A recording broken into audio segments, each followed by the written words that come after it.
In this tutorial, I'll show you how to create dashboards in ClickUp. By the end, you'll have a brand new ClickUp dashboard created and ready to use, so you can start tracking the work that matters in one place. First, open ClickUp. If you're using the desktop app, launch it from your applications. If you're on the web, go to the ClickUp site and open your workspace.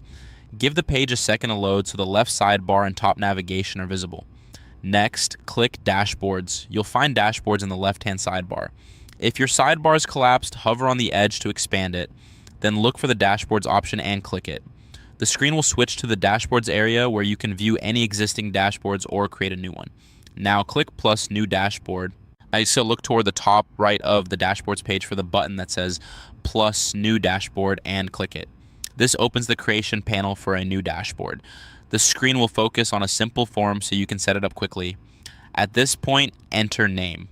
Click into the name field and type a clear descriptive name for your dashboard.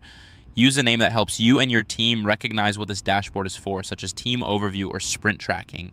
If you're not sure yet, don't worry, you can rename it later. Double check your spelling before you move on to keep things tidy. Once that's done, click create. This confirms your settings and creates the new dashboard. ClickUp will take a moment to generate it, and then your dashboard will open automatically. You should now be looking at your new dashboard canvas and ready for you to customize further as needed. To quickly recap what you're seeing on screen, you opened ClickUp, navigated to dashboards from the left sidebar, selected plus new dashboard, gave it a name, and clicked create. The new dashboard has been created successfully and is now available in your dashboards list. You can come back to it anytime from the same dashboard section. That's all you need to do to create dashboards in ClickUp.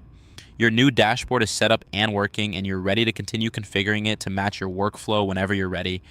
For more step-by-step tutorials like this, subscribe and check out the other guides available on the channel.